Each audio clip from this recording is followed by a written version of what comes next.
Hello and welcome to another motorcycling video. In this video, just for context, I'm riding west of Goulburn towards the township of Crookwell, which is about 45 k's from Goulburn. I had no particular purpose for going there, just went out for a ride for the day. At one point I took a bit of a detour off the main road between Goulburn and Crookwell and went on a road called the Woodhousley Road, just because it's a bit different ride and a bit more scenic. So you'll hopefully get to see that scenery in this video. And I'm going to talk in this video about the Car of the Year award. So if you're not interested in hearing about my thoughts on the Car of the Year, then again, turn the volume down as usual and just enjoy the scenery. If you have any views or opinions or ideas or comments on anything that I've said, you're more than welcome to put them in the feedback or in the comments, and when I become aware of them, I will respond to them. By all means, if you wish to, subscribe to the channel if you're not already a subscriber. If you'd like to share the videos with your friends and so on, go right ahead and do those kind of things. I've said this a few times before, but I'll say it again now. I have no commercial arrangements here. I have no connection to any car companies. The views expressed here are my personal opinions, and I've not been paid by anybody in any way, be it in cash or kind, to make these comments. So, before I get to the Car of the Year, let me just talk generally for a moment about the criteria that you might use to decide what is the best car. Now, everybody's motoring needs are different, and they're different at various points in their life. When you're a young P-plate driver, there are restrictions on when you're allowed to be out and how many people are allowed to be in the car with you and so on. When you are a bit older and perhaps in a relationship and you start a family, you're thinking about a car that will accommodate your family, how many points, anchor points or safety points where you can put baby capsules and baby seats and all that sort of stuff, and making sure there's enough room for all the things that you need when you take your children places. Safety's probably a concern for you then. If you're experiencing a midlife crisis and you decide to buy a two-door sports car or something like that, you might be of the view that, well, I don't really want to spend time with other people. I just want to be able to get in a car and go off by myself and relive my youth. If you're a four-wheel drive person who likes to go off-roading, then of course your needs and the kind of vehicle you buy are going to be different than, as I say, a person who's looking at a car for their family and their young children and so on. So I'm saying all this because obviously there are criteria that are used to assess the Car of the Year. When I'm talking here about this Car of the Year, I'm talking about the award that has just been made by Drive. Now, Drive, for those who don't know, is the motoring section of the Channel 9 newspapers, which are basically the Sydney Morning Herald and the Melbourne Age. Drive also have their own YouTube channel. They have TV shows on one of the Channel 9's subsidiary channels. And of course, they have their own website. And they have just announced their Car of the Year for 2023. That vehicle gets, I guess, to wear that title for the entirety of 2024. So they reviewed all the cars that came out in 2023. They've said this is the best car. That manufacturer and that vehicle gets to wear that badge all of 2024 before they announce the winner for 2024 and so on. Drive have said that they have a team of journalists, which is made up of 11 men and 1 woman, that between them have 200 years of experience in the motoring business, writing about cars, or as either writing about cars or motoring journalists in one form or another. They also say that they reviewed 400 new cars across 2023. So there are certain restrictions on cars that can be included. It can't be a facelift of an older car. It has to be a new model. substantially different from the previous model.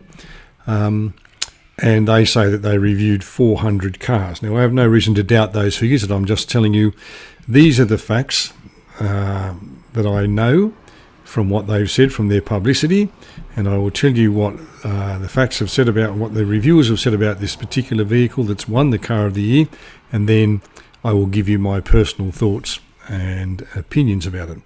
So, their criteria for assessing the Car of the Year are affordability. Now, I guess that one speaks for itself. Can average Joe or Josephine, Mr. and Mrs. Average Australian, afford to buy this particular car that they've given the Car of the Year award to? I should say here, I suppose, for clarity, that there are, they say, 18 price-banded categories. So there'd be the best car under 30 grand, best car under 50 grand, best ute under 50 grand, and so on. They say that some of the awards were the best medium SUV, best small car, best dual cab ute, best EV under 100,000. And then there is, it's a bit like the Oscars if you think about it. There's the best actor, the best director, best sets, best costumes, blah, blah, blah, blah. And then there's the big one, which is the best picture. Everybody wants to know what's the best picture because that's one they're going to go and see. So the one that gets the Car of the Year is the best car of all the cars that have been tested that year. It is the very best one. So, as I say, the categories are affordability, which I guess speaks for itself. Safety. Now, I've talked before about ANCAP ratings and how they're done and what they mean and so on. And now, in order to get an ANCAP rating, you are required by the assessing body to have a whole ADAS suite. And those features are required to be active by default. And if you wish to turn them off, you have to go into the infotainment screen and turn them off, and you have to do that every time, because as soon as you turn the car off, next time you turn it back on, all of those things become active by default. Permanently disabling them would defeat the purpose of putting them there, and that's why you can't do that. Efficiency, I guess that speaks for itself in either how many what is the fuel consumption in terms of litres per 100 kilometres or kilowatt hours per 100 kilometres if you're talking about electric vehicles. Obviously, the lower the figure, the better. Bearing in mind you've got, of course, the urban cycle, the highway cycle and the combined cycle, and bearing in mind how those figures are arrived at. Now, when these guys are doing their testing, they use their own equipment and their own fuel consumption figures, but the sticker that's on the windscreen of the car is based on laboratory testing, as I've explained previously. Practicality. Is the car suitable for what it's designed for, what it's promoted for, what it's marketed for? Does it do that job, and how easily it does that job? Technology. And I guess, again, that speaks for itself. How much technology is there in this vehicle? Is the technology working? Is the technology useful? Does it aid the driver in driving the car and keeping people safe, or is it there for its own sake and actually is more of an infringement on the driving experience than a benefit? And then the last criteria is drivability. And I guess that's a little bit subjective, because some person might say, well, this car is particularly easy to drive, whereas somebody else might be of the view that it's a bit heavy for me, or this power steering's too light or too sensitive, or not light or sensitive enough, or whatever.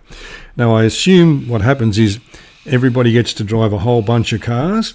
Every car gets a ranking out of 10 for each of those categories, and then they total up the scores, and the one that gets the most scores, or the highest scores, is awarded the Car of the Year for that year.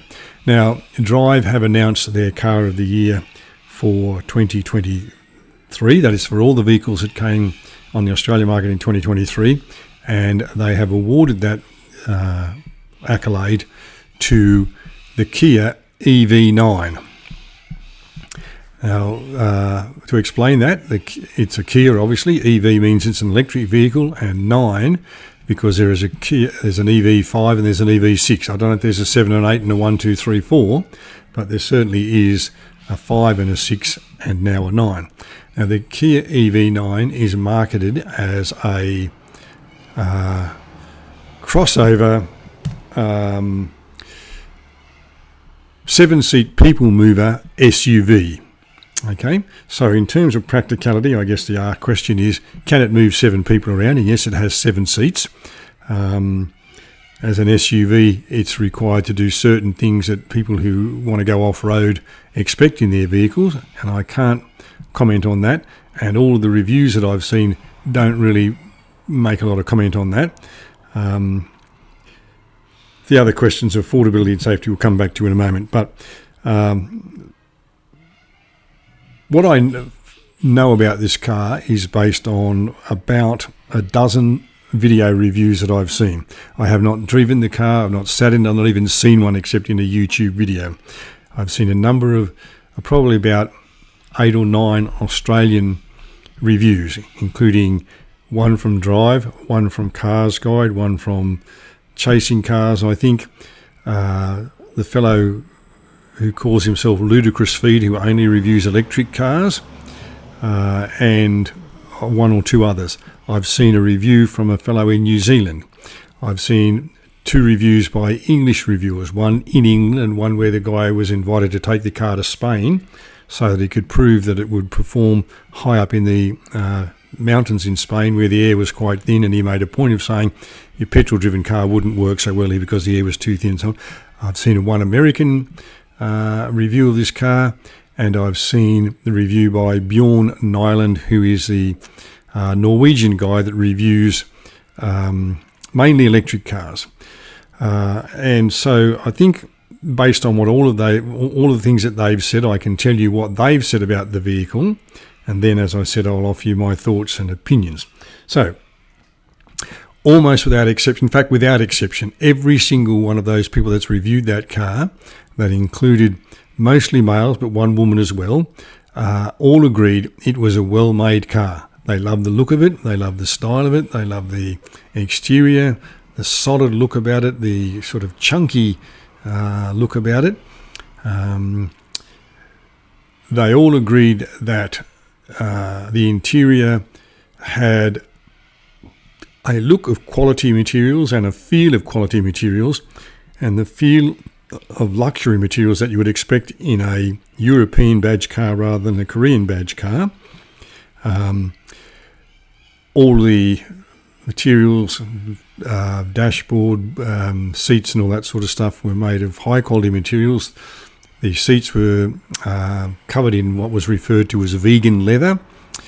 The drivers and front passenger seat, I believe, are both heated, cooled, and able to massage you. In Europe, you can get this as a 7-seater or a 6-seater. If you get the 6-seater, the 2 seats in the second row will swivel through 90 degrees so that they face out towards the road, so it's easy to get out of the car. But they will also swivel a further 90 degrees, to making it at 180, so that they can be turned around to face the people in the third row, so that you can have a face-to-face conversation or set up a game of chess or cards or something like that. Everyone agreed that there was a full suite of ADAS features, that the technology that was there was all very good, including the infotainment screens. They all responded well. There was a drawback that the Android Auto and Apple CarPlay, I think they're referred to as, only operate from a corded setup rather than a wireless setup, but they believe that in the future that will be corrected by an over-the-air upgrade. At one point, one of the points that several people made was that on one version of this vehicle, in Australia, you cannot register a vehicle that does not have wing mirrors. So Kia, on one version of this vehicle, and there are 3 models, and I'll come back to that in a moment, but on one model of this version of this vehicle, they have wing mirrors, but in fact there are no mirrors in there. There are no reflective piece of glass. There are cameras. And then inside the car, inside the door, is a screen about the size of a GPS. And so if you want to see what's behind you, rather than check and look in the wing mirror as you would normally do, you now got to look at the screen. They all thought this was a pretty good idea, and they liked it, and they thought it gave a better view than just a mirror. But there it is. So almost without exception, everybody, in fact, without exception, everyone that reviewed this car said it was well made, it was well put together, it had luxury feel to it, had quality materials to it. The seats were very comfortable. The second row of seats were also very comfortable. There's plenty of room in the second and third row of seats. The passengers in the second and third row of seats were well catered for in terms of USB ports for charging devices, in terms of their own air vents that they could control, reading lights if they needed them, and then there was a moonroof which could be opened if necessary. So there are a lot of positives, and I suppose in one way Kia should be applauded for having taken this bold step and saying, well, we're going to make this car and we're going to put this technology on it, we're going to do this and we're going to do all these things that we're going to do. Now, I said I'd return to the models. There are 3 models in the range. The base model, which we know no one ever buys the base model of the car. Then there's a middle of the range model. Then there's a top spec model. I'm just trying to, I've got some notes in front of me here and I'm trying to make sure I look at the right notes. I think the base model is the one with the 76 kilowatt hour battery that has a range of 443 kilometres. It has plenty of Newton meters of torque and plenty of kilowatts of power. But, and here is the big but, and the first of the big buts, when we talk about affordability, the base model of this car is $105,000. The middle of the range model is $120,000 and the top of the range model is $135,000. Now, a car doesn't need to be cheap and nasty to be the car of the year. A car of the year needs to cover all of those categories: affordability, safety, efficiency, practicality, technology, drivability, and so on. Perhaps even be innovative in its styling or innovative in its use of technology. And certainly you could say that the EV9 covers some of those things. But in awarding this car the car of the year, Drive said, and I quote, "It is the future of family motoring." Now, I venture to suggest that a family that needs a 7-seat vehicle is not in a position to afford a car that it's a base model of $105,000. This is opinion coming in now. So I've given you the facts about this car. Now I'm going to give you my views and my thoughts and my opinions. So almost every day we hear about the cost of living crisis. We hear that people are struggling to pay their mortgage. We hear that people are struggling to pay their grocery bill. I even heard a new term today or yesterday referring to energy poverty. That is, people who can't pay their electricity bill or their gas bill. So when it gets dark, they go to bed. They can't afford to heat their houses at night in wintertime, so they go to bed. They don't put the lights on at night because they can't pay the energy bill. So we're hearing on a regular basis about the cost of living crisis. Given that, according to CanStar research, Australians spend a median price for a car in Australia, for a new car, or median spend for a new car in Australia is somewhere between $36,000 and $40,000. So we're looking at Toyota Corolla to base model Toyota Camry range. This car at $105,000 gets you a couple of those, and then some change for insurance, registration, and maybe a little hatchback for the 17-year-old that's just got their license or something. So the first issue I have with this car is that it is $105,000 and more. And I begin to ask myself, next question is that when the people at Kia got into the conference room and decided to workshop the idea of, we need to build a new car, we need to come up with a new model. And we got the engineers and we got the designers and we got the accountants and we got the marketing people and whatever. And somebody said, let's build a fully electric vehicle. And everybody agreed and ticked the box for that one. Then somebody said, let's make it a 7-seater. And everybody agreed that was a good idea and ticked that box as well. Now, here is my question about that. I did some research just to satisfy myself about this. In the United Kingdom, the average size of a household is 2.4 people. In Australia, it's 2.59. In the USA, 2.55. In New Zealand, 2.7. In Europe, generally, except for leaving out the UK, which we've just mentioned, it is 2.3 people. In Norway, it's 2.2 people, and in Korea itself, it's 2.4 people. And in fact, in Korea, 34% of all households are single-person households. So I've thought to myself, when they decided they were going to build a 7-seat car, who were they building it for? Who needs a 7-seat vehicle and why?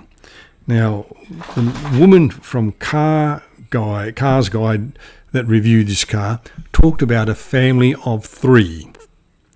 That means she's got 4 seats empty in this vehicle that she's paid $105,000 as a base price for. Now, you could argue, well, each of those 3 people need a whole bunch of stuff. But how much stuff do you need? She says the car was really comfortable and the seats were great, and it's great for doing the school run. You're buying a $105,000 future of the family car to do the school run. Now, this is not a rant against electric cars. In fact, I'm in favour of electric cars, and I see that they have a future in the mix of motoring in Australia. And I'll continue that point while it's still fresh in my head before coming on to some other points about this car. If we think about electric vehicles as being part of the mix of the motoring future in Australia, perhaps not the complete solution, but at least part of the mix, think about why that might be the case. And to me, there are 2 compelling reasons for that. One is to reduce our dependence on foreign oil. Now, whether the story about there is only a 10-day supply of oil in Australia at any given time is true or not, at any given time, as we've discovered during COVID and the Ukrainian war, supply lines can be interrupted. We remember when there was a ship stuck in the Suez Canal and ships had to go around, and so delivery times were longer and so forth. The supply lines of oil could either be cut off or take much longer for the oil to get from where it is to Australia. Now, there are people who are supposed to plan for those kind of scenarios, plan for the doomsday scenario and hope for the best, but they're supposed to plan for those things. But if we could reduce our dependence on foreign oil, that would be a good thing.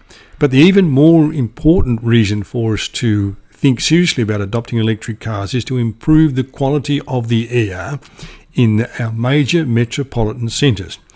If you know Australia, if you're from overseas and you don't know Australia that well, but if you're in Australia, you know that most people live on the eastern seaboard from somewhere near the tip of Queensland all the way around to Melbourne in Victoria, and there's a small pocket around Adelaide and a small pocket around Perth and Fremantle in Western Australia, but most people live on the eastern seaboard. They live in big centres like Cairns and Townsville and Brisbane, Newcastle, Sydney, Wollongong, Melbourne, Geelong and so on. And each of those places has a big population, perhaps not in terms of the biggest cities in the world, but certainly big by Australian standards, and people are densely populated as well as large population centres.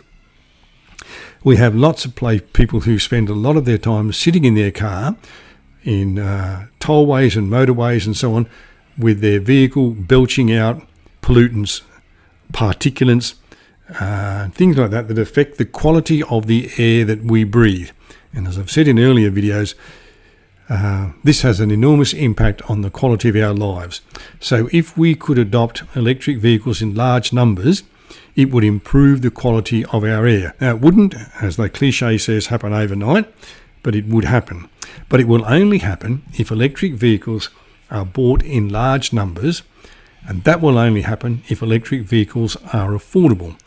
A $105,000 7-seater is not a vehicle that is affordable to your average Mr. and Mrs. Jones or Smith or Nguyen or whatever, who are looking to buy a family vehicle that is the future of family motoring. Now, Drive says that this vehicle draws the line between what was and what could be. And as I say, Kia should be rewarded and acknowledged and applauded for the bold step they've taken here of putting all this technology in this car. But at $105,000, I'm not sure how many they're going to sell. There are vehicles that are affordable, and in fact one of the categories was the best EV under $50,000, and that was won by the MG. So there are affordable, and I'm not here to sell MGs or promote any Chinese brand or anything like that. I'm just telling you what decisions Drive came to, and they've said, and the evidence is there, that there are several brands of cars and models of cars that are in the affordable range, the 36 to 40 grand range or just beyond that, that people are buying cars at, that are electric vehicles that would be ideal for people to get around the city in on a daily basis, doing the shopping, doing the park and ride, school run, so forth, so on and so forth. Plug it into the PowerPoint if you have off-street parking on a Friday night and it's fully charged to take people to their sport and all that sort of stuff on a Saturday morning. Now, some other things to consider about this Kia EV9. Weighs 2.5 tonne, which is an enormous weight for a vehicle, and obviously that vehicle and that weight puts a lot more stress on our roads than a much lighter vehicle does. I accept that the biggest cost factor in making electric cars are expensive to build. I accept that. And the biggest factor is the cost of the battery. This vehicle has a battery that's something like 600 kilograms just by itself. So it's 2.5 or 2.6 tonne. It is 5 metres long. It's allegedly rated to tow 2.7 tonnes or 2,700 kilograms. Now, I want you to think about that. This is a vehicle that weighs 2.5 tonne. They say you can put something on the back that's 2.7 tonne and tow it. The best of these vehicles, the best model, which is the $135,000 one, has a range, WLTP claim range of something like 515 kilometres. So you can deduct about 10% for the real world, and remember that once you're out on the highway with this vehicle, you're not going to get the benefit of regenerative braking because you're just not stop-starting. You're at 100 or 110 or whatever it is. You're not going to get the regenerative braking effect. But now you're saying put a 2.7 tonne caravan on the back of it, or boat or something like that. Inevitably, just like when you put a caravan on the back of your Land Cruiser, you're going to start using more energy. You use more fuel when you put the caravan on the back of the Land Cruiser. You're going to start using more energy, more electricity to pull both the vehicle and the boat or caravan or whatever it is. And so your claimed range of 515, which I've said deduct about 10%, is going to fall quite dramatically. I wouldn't like to put a figure on how much it would be, but I would suggest if you've got about 300 kilometres of range, maybe 400, you would be doing very well. Now, by comparison, for example, a Toyota Land Cruiser with a 120 litre diesel tank, with a caravan on the back and a boat on the top and the motor for the boat and fully laden with food and all the things that a family needs, a family of 3 people need to go on holiday, will consume about 24 litres of diesel per 100 kilometres. It's a very thirsty, but it's a V8 and it's now got the caravan and the boat and so on. But even with that consumption, you're still going to get around 500 kilometres of range out of your Land Cruiser. I'm not sure what a Land Cruiser costs these days, but spending $135,000 on a car to move your 7 people in a family where the average is 2.5 people, you're now going to put a caravan on the back. You're probably going to get the range down significantly below that. So, to me, a point of comparison which was made by the woman from Cars Guide that reviewed this car was to say, well, the Kia Carnival, which is a people mover and comes in either 7 or 8-seater options. In other words, you can have a sort of bench seat in the front, I guess, that it takes 3 passengers as opposed to just 2 would be normal. But it is $60,000 cheaper than the EV9. Now, as I said, yes, electric vehicles are expensive. The technology they're putting in this car costs a lot and all that. I acknowledge all of that. But you think about it, how long would you think you would have to keep the EV9 to be able to say, I've made up the difference, the $60,000 difference between buying a Carnival diesel and buying this car? Now, you could argue, well, I want to be clean and green, and you will be clean and green, but you would probably have to charge this vehicle from the grid because even with a battery charger, a battery pack, a wall charger, battery pack, you're probably not going to get enough power to charge it properly overnight. So you're going to be charging it off base load electricity, which comes obviously from coal mostly. So your emissions, whilst not directly from the tailpipe, but similarly, making a similar comparison between the emissions from the tailpipe of the Carnival and the emissions in terms of extra electricity that needs to be generated to charge this vehicle would be very similar. You're never going to make back the $60,000 no longer, no matter how long you kept that car for. You would have to keep it and will it to your children, who would then have to will it to their children, before you were able to say, I've made back the $60,000 extra that I spent on it. I've saved that on fuel and service costs, and so on. So those are my thoughts about the Kia EV9 and the Car of the Year award. If you have any thoughts, feel free to share them, as I said, in the feedback or in the comments, and I will reply to you when I become aware of your comments. Thank you for watching. I hope you've enjoyed my thoughts about the EV9. If you haven't, I hope you've enjoyed the scenery, and I will talk to you again when I'm making the next video.